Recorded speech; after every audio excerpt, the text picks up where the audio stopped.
Hey mediators, if you ever seem to get stuck in some mediations despite using your best skills, the same skills that work in most of your other mediations, it might be because one or more parties may have a high conflict personality. If so, there is hope for helping them. We offer a training for family mediators and another one for all other mediators to learn the necessary skills for handling your high conflict cases. Bill Eddy's settlement rates increased from around 75% in high conflict cases to above 90% using the new Ways for Mediation model he created. These trainings are a combination of on-demand, which you can watch 24/7, and Zoom training directly with Bill.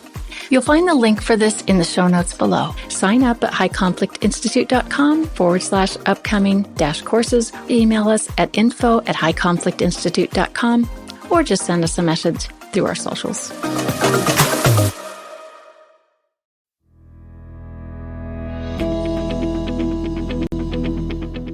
Welcome to It's All Your Fault on True Story FM, the one and only podcast dedicated to helping you identify and deal with the most damaging humans, people with high conflict personalities. I'm Megan Hunter, and I'm here with my co-host Bill Eddy. Hi, everybody. And we're the co-founders of the High Conflict Institute in San Diego, California. In today's episode, we're going to talk about the 5 types of people who can ruin your life. But first, we have a few quick reminders. Here's the deal. We want to hear from you. Have you dealt with a high conflict situation? Been blamed or experienced violence or abuse from an HCP? Or maybe you simply dread seeing that person again, but you probably have to tonight at home or tomorrow at work. So send us your questions and we just might discuss them on the show. You can submit them by clicking the Submit a Question button at our website, highconflictinstitute.com/podcast, or emailing us at podcast@highconflictinstitute.com, or dropping us a note on any of our socials. You can find all the show notes and links at highconflictinstitute.com/podcast as well. Make sure you subscribe, rate, and review, and please tell all your friends about us. Telling just one person that you like the show and where they can find it is the best way you can help us out and help more people learn how to address high conflict people. We appreciate you so very much. And now, on with the show. People come to us for help when they're in crisis and feel like they're out of options. They're frustrated beyond imagination, and many feel as though they're in a deep, dark hole with no clue how to get out. We get many, many calls like this and emails, and we have, for all the years we've been working in this high conflict arena. So it may be a family situation in which a parent has turned their children against the other parent and that parent's family. It could be a challenging employee, a boss, a neighbor, customer, client, grandpa, student, teacher. Obviously, the list is endless. But our ears perk up when we hear about these situations, and we listen carefully to assess whether the situation they're in is high conflict or not, and if the person they're dealing with has a high conflict personality.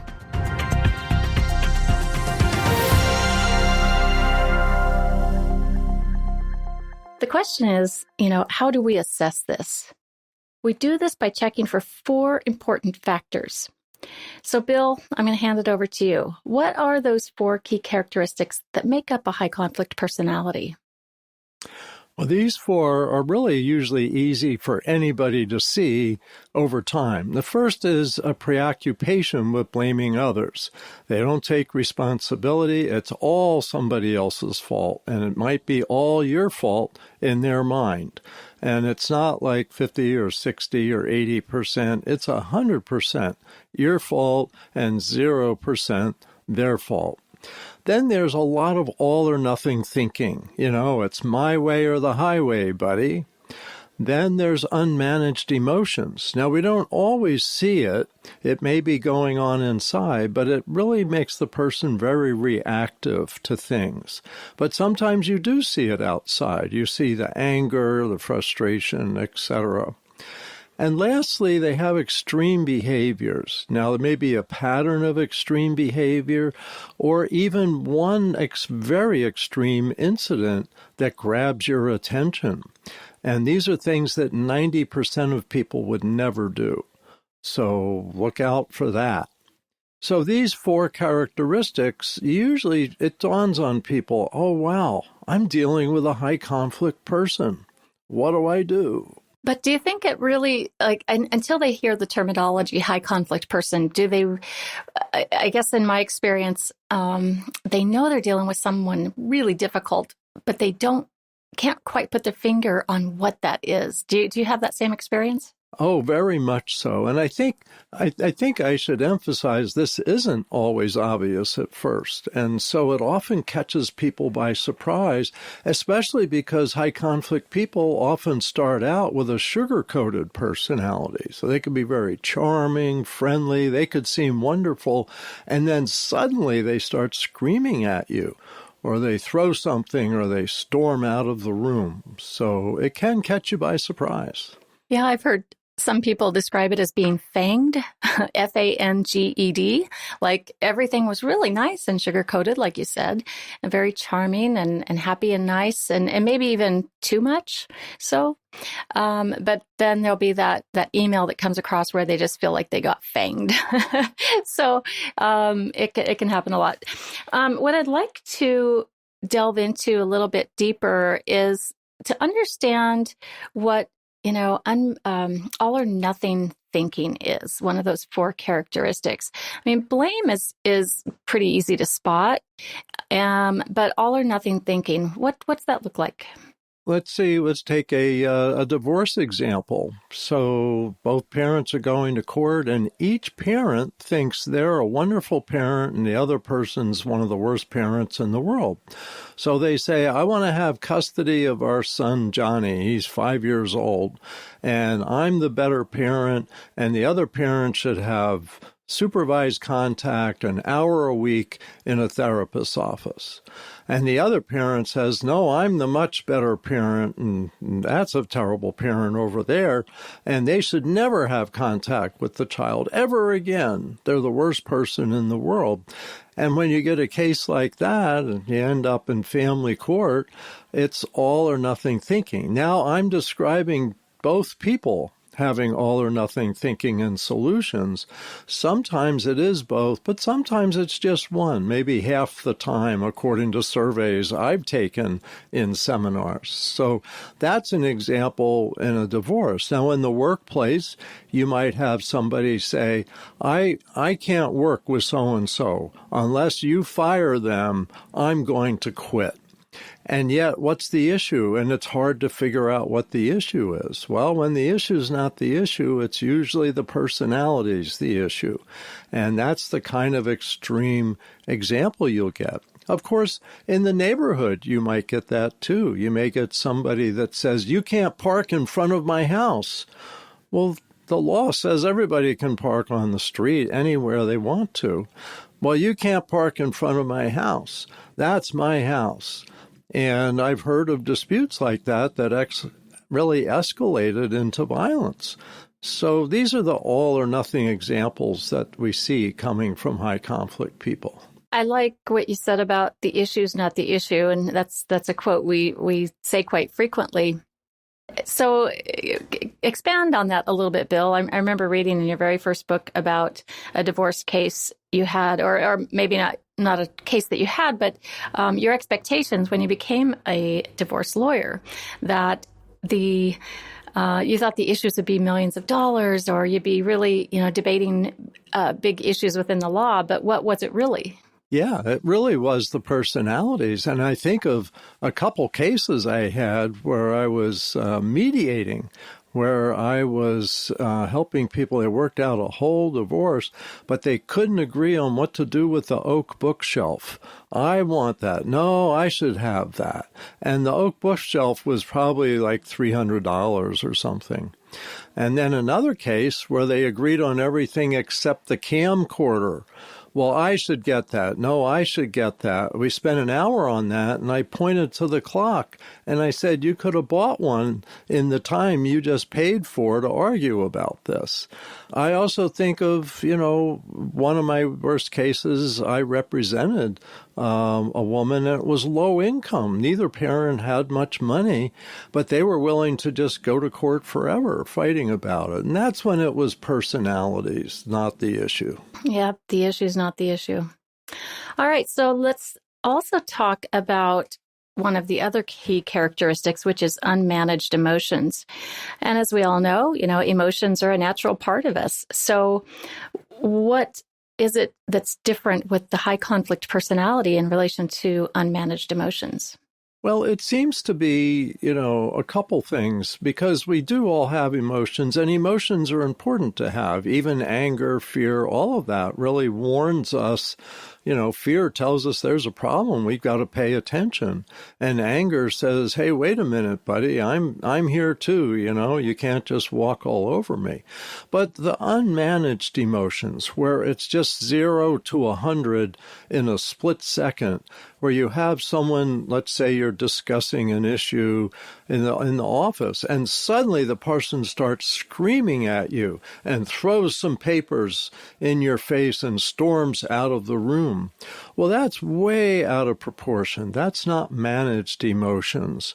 In many settings, you don't really see that, but what's going on inside the person is a seething rage, something that they're holding in, and it's totally throwing them off track. Or they get into a Twitter war or something like that when they really were supposed to be getting a project done, and now they're behind. So the unmanaged emotions often take over their life and take over their thinking. And so they're just reacting now to the extreme. And this can be a serious problem in some cases.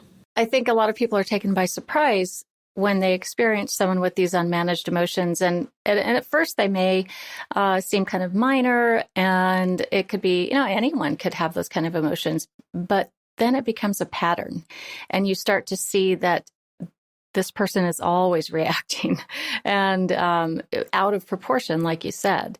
So it's important to give it some time, yes? Yeah, because sometimes this isn't obvious. So like the book you and I wrote on Dating Radar, we said wait a year before you commit to someone if you're dating, because who knows, they may have a high conflict personality that's covered up by that sugarcoating.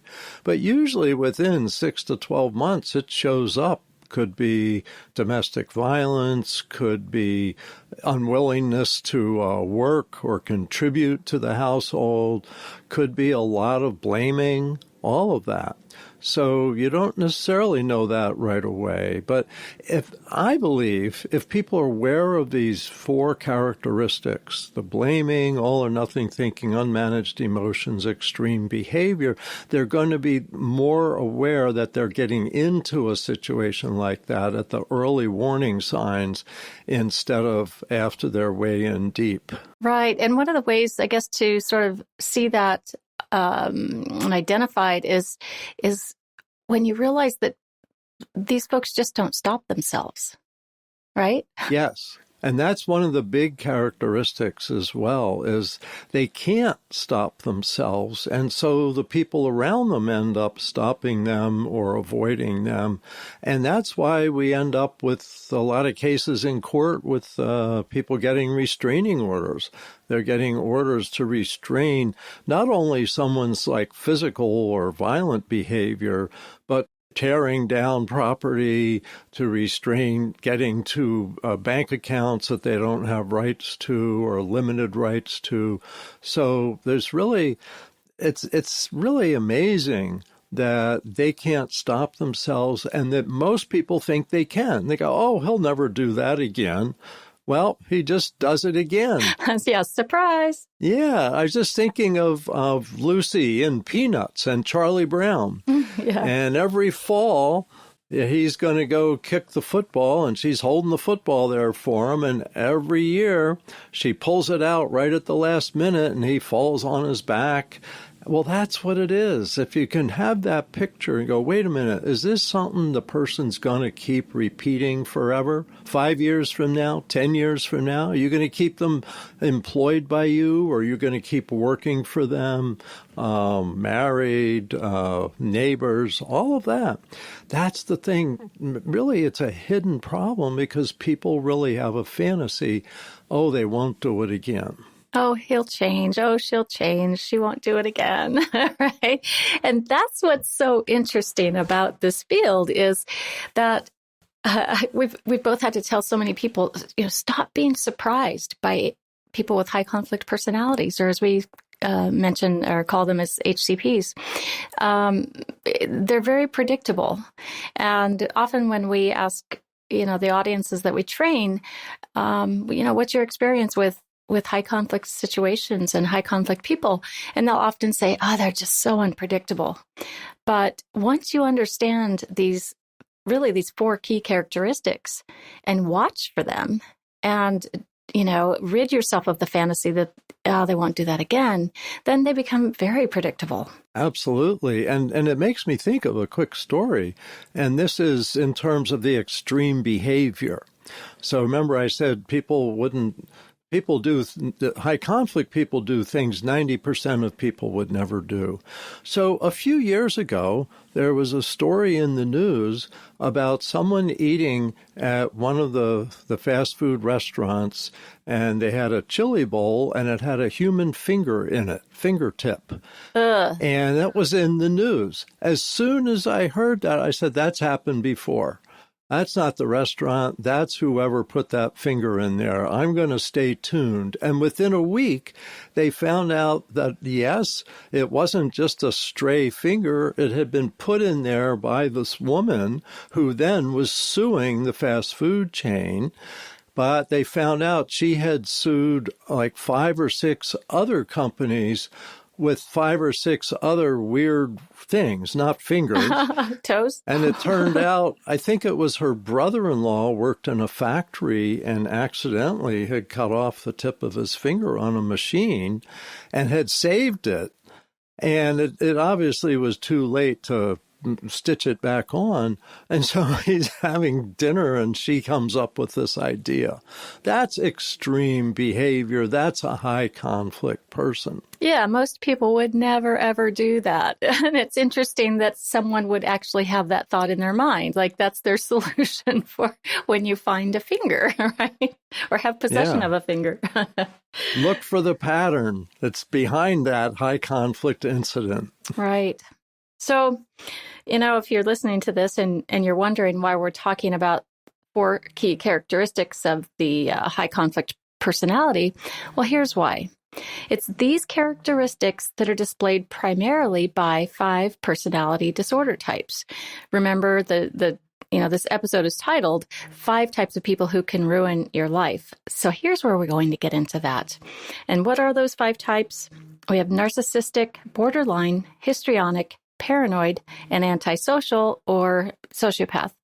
But before I get to my question, I first want to point out that not everyone with one of these personalities is high conflict or has a high conflict personality, whether they're diagnosed or undiagnosed. So let's talk about these 5 types, Bill. Yeah, and just to emphasize, not telling people that you think they have a personality disorder or a high conflict personality.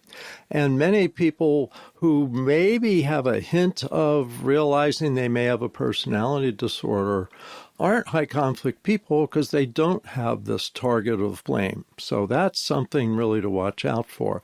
But if they do have a target of blame and they have one of these 5 personality disorders, that means that they really have a rigid pattern and they aren't going to change. So real briefly, narcissistic personality disorder, most people have heard of that by now. It's more than just someone who's self-centered.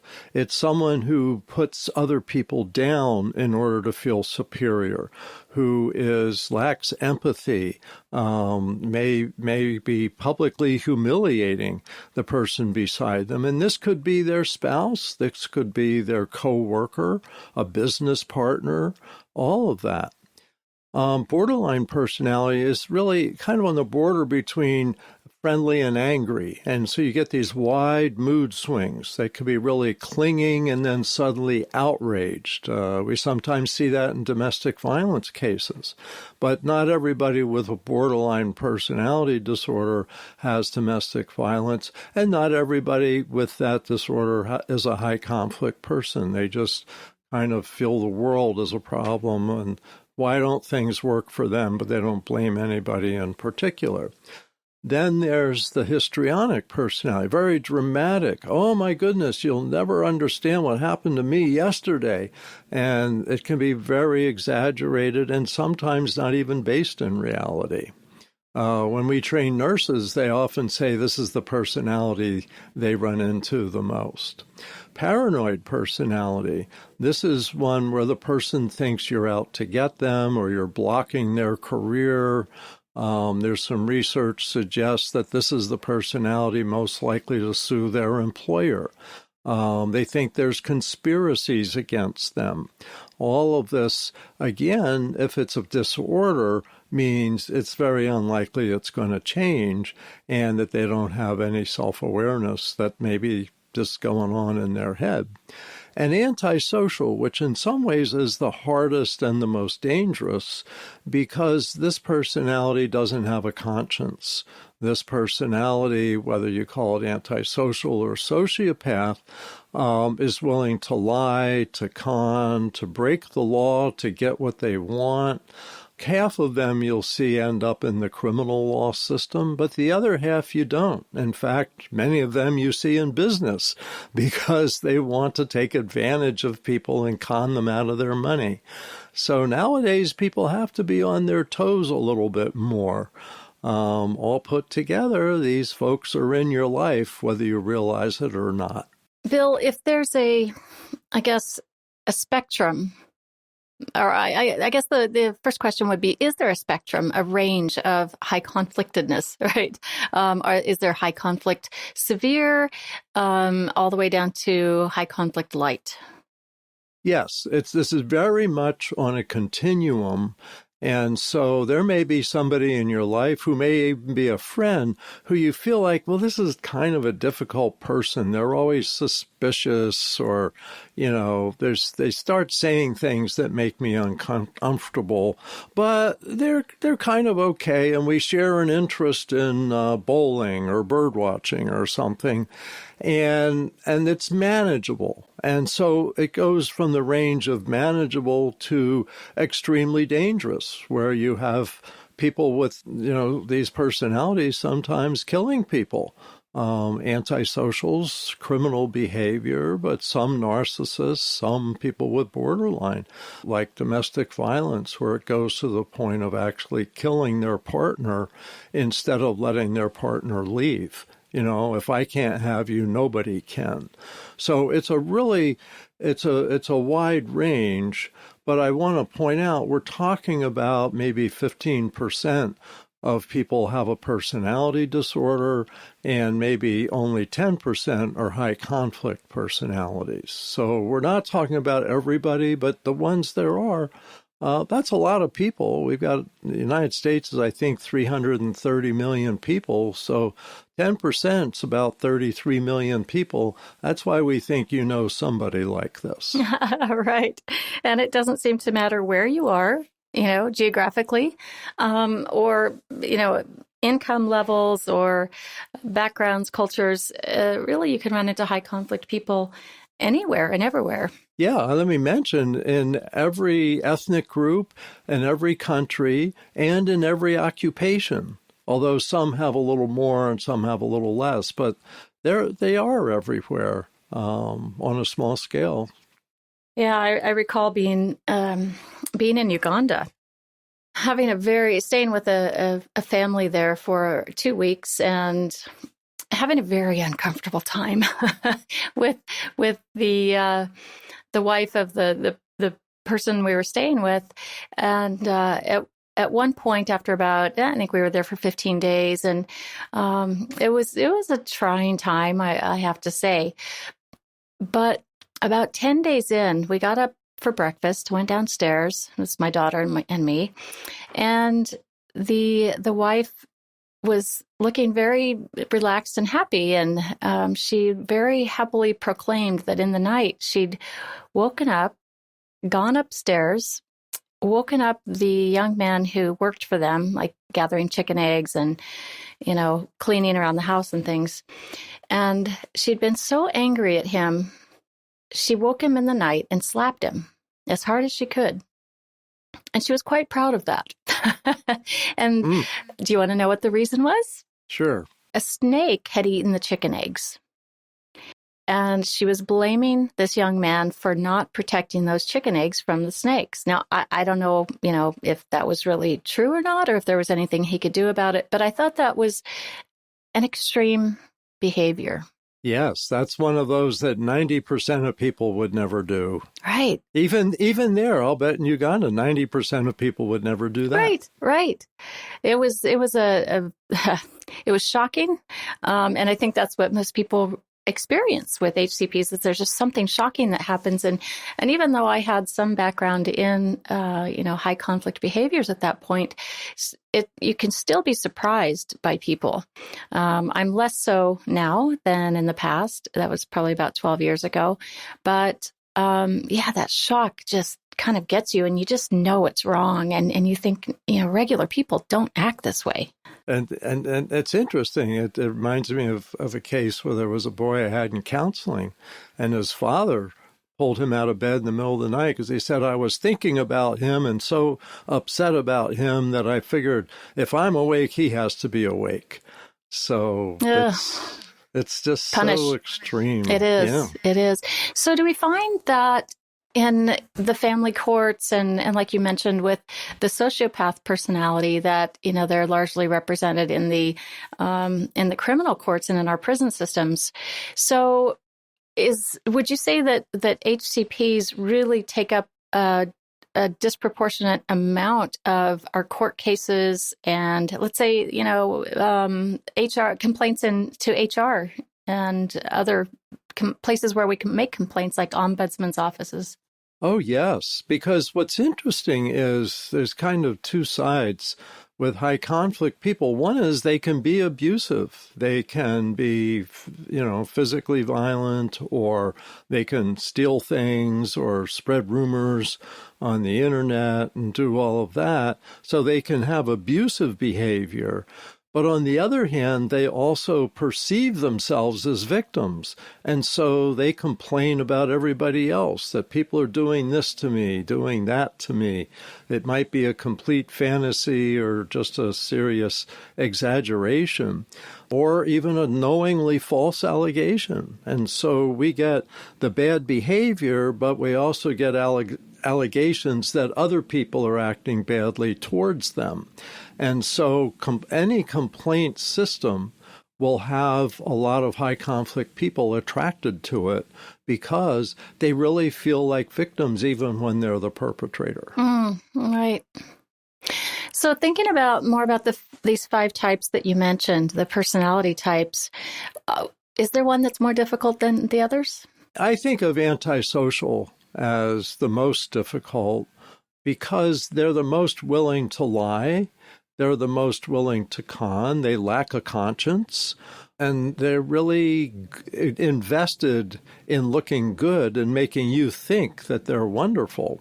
And so people give them their money. If they're running a business, they get credit for getting really great returns. An example would be Bernie Madoff, who made off with a lot of people's money. So to speak. Yes, including retirements and this and that. And they don't care.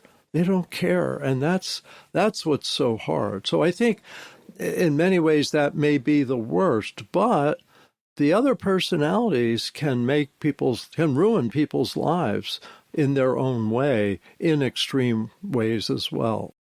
You mentioned that the antisocial sociopaths are, like everyone to see them as wonderful. Do they also like to have others see them as victims? Because that was my experience. Yes, yes. And in fact, that's something disturbing that I see in court systems, family court, but also civil courts. I know of at least two cases where I believe the person was antisocial who sued, two cases where they sued universities. And they won. They won like $1 million for being a victim of something that didn't happen. And yet, I could see it. And I talked to the lawyers in the case, but they didn't have the evidence to prove that it was totally made up. And so, it's sad to see how far they can get in the legal system. And I'm sure some of the people listening know somebody that's been in a situation like that. And it's very tragic because they do it without remorse, and they can put businesses out of business. Sometimes they say, you didn't follow this one little rule, and so we're going to call the authorities, and next thing you know, you put people out of business. So it's a very dangerous personality to deal with, and people need to have their eyes open more nowadays than ever before. Yeah, and I think about that book, the Sociopath Next Door, written years and years ago, and people who've read it, get that, really begin to understand that we run into people like this in everyday life. They are the person next door sometimes. So we do have to keep our eyes open. I know from experience that when I was conned by someone, it was definitely a sociopath. And I was, I'm kind of a fixer by nature. I like to help people. And this was someone in our church group who needed help and really displayed themselves as quite the victim. And so, we ended up raising a lot of money for, a supposed medical treatment. And it turns out, it was false. It was a big con. It was the big lie. But you find yourself being very confused. And that's where I finally figured out what I was dealing with. And it was because I went to the book you wrote called It's All Your Fault. And I read the chapter on sociopaths. And when I got to the part about if you're confused, things aren't adding up, this just might be what you're dealing with. And then I looked at the rest of the list, and it all really fit together. So that's I think, a big clue if you find yourself confused. Yeah, that's a real good point. And it's check yourself. That's one of the things we teach, is checking yourself for your own behavior, but also, are you being deceived? I think you should have a healthy skepticism. That's one of the things we've learned.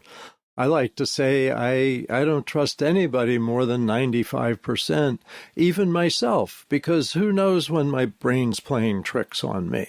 So we've always got to check ourselves and go, wait, is that really true? Am I seeing what I think I'm seeing? And look into it. Check things out. Today, you have to be more aware because it seems there's more high conflict people today. I agree. I'm on Twitter for the first time. It's been a year now, and I'm seeing a lot of that. Another couple of questions about these 5 types. So in the dating world, it seems, that sort of the borderline and narcissistic personalities sort of attract to each other. And if they're HCPs, it's going to be really, really a difficult relationship that's likely going to end up in disaster, in divorce court, something like that. Are there other of the 5 types that just kind of show themselves more in certain areas or industries? Like you mentioned, the paranoid personality might be the most likely to sue their employer. Yeah. Well, we see like borderline in relationship difficulties. So we see a lot of borderline people getting divorced in family court and having disputes over their children, and mood swings and all of that, very much relationships. There's a lot of people with borderline personalities in couples counseling because they want the couples counselor to get their spouse to change, but they're not going to change. And they say, it's all his fault, or it's all her fault. She's terrible, etc. We also see this with domestic violence, like borderline personality, where they have the wide mood swings, and it includes violence, more often men than women. Narcissists, we see them a lot. They want to get attention. They get into a lot of conflicts in the workplace, either as managers who kick down on their employees and kiss up on the people above them, so they get away with a lot, or just as co-workers who want to take the credit but don't want to do the work. So there's that personality. The histrionic personality, what's interesting is there really is a good place for people with that personality, and that's entertainment. And we see a lot of actors, actresses, etc., with a lot of drama in their lives who seem to have histrionic traits. But I don't know that they necessarily have the disorder, because if you have the disorder, it often really interferes with having success. And so you see some very dramatic personalities who are successful have some of those attention-getting traits. So I think I touched on all 5 of those. Yeah, you did. That's interesting. And we'll be going into each of these personality types in the episodes to come. But I think a good last question is, can these personality types overlap, right? So what I find people like to do is really narrow in on one, like, oh, this person I'm dealing with, is he or she a narcissist? And they get focused on that one type instead of really focusing more on the big picture of the 4 characteristics we discussed. And then that doesn't quite make sense with the narcissistic personality, but it kind of does. So can you have more than one of these? Absolutely.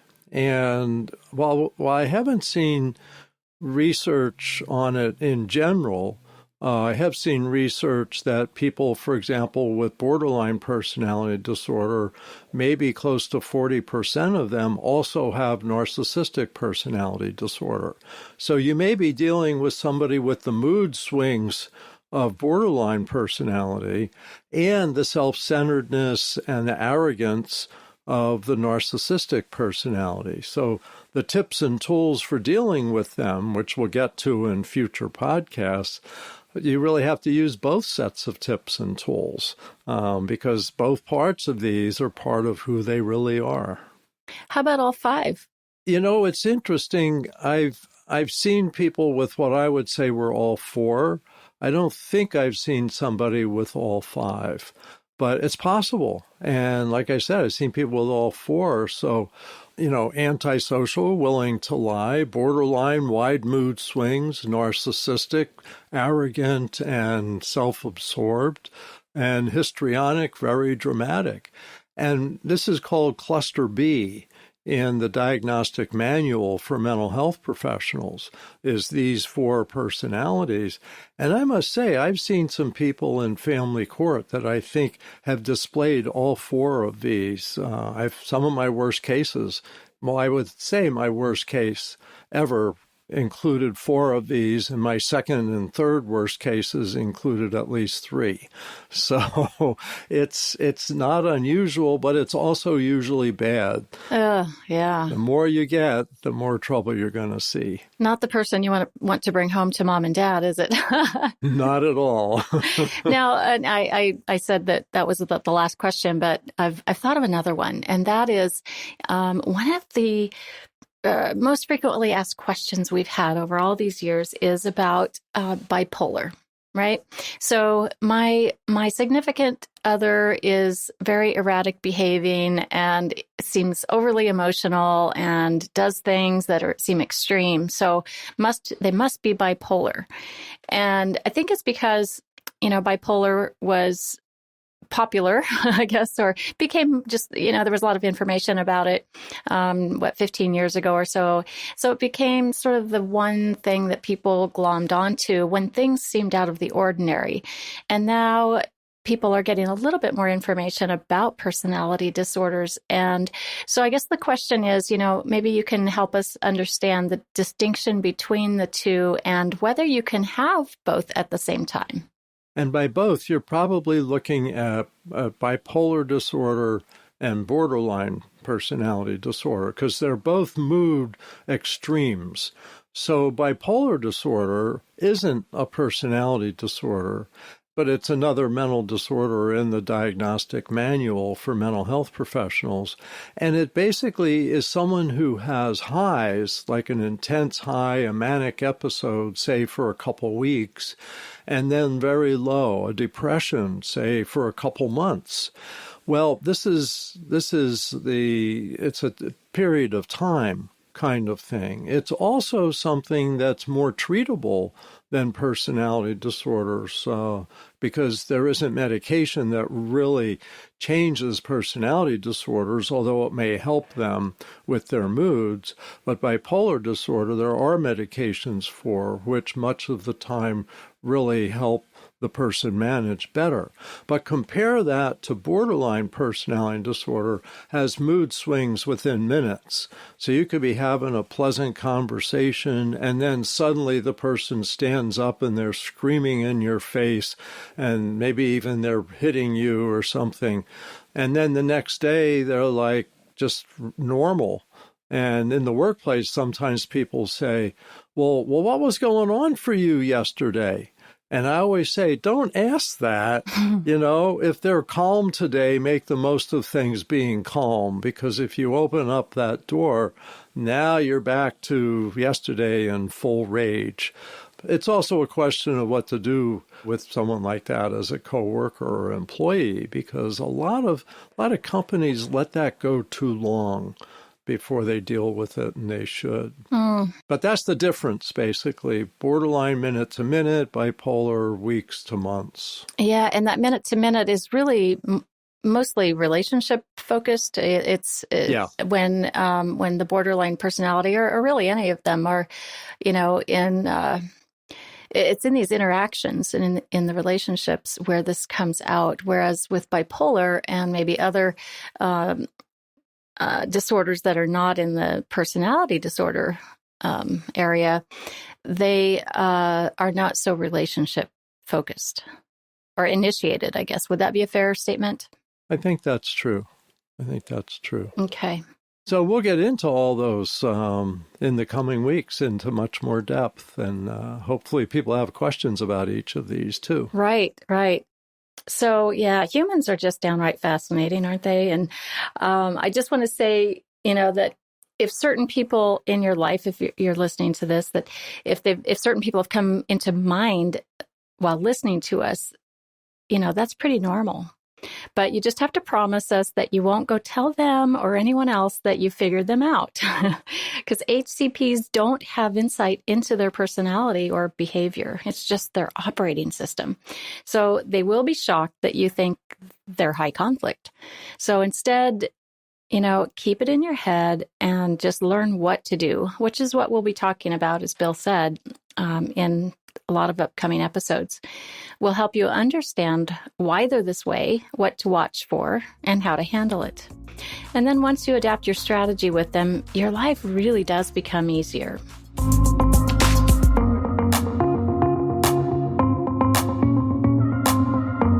We'll put the book link for The 5 Types of People Who Can Ruin Your Life, which Bill wrote. We'll put those in the show notes. And then in the next episode, we'll continue talking about the 5 types of people who can ruin your life, focusing exclusively on the narcissistic HCP.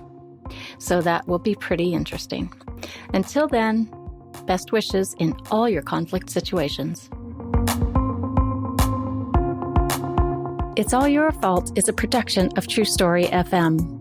Engineering by Andy Nelson. Music by Wolf Samuels, John Coggins, and Ziv Moran. Find the show notes, and transcripts at truestory.fm or highconflictinstitute.com/podcast. If your podcast app allows ratings and reviews, please consider doing that for our show.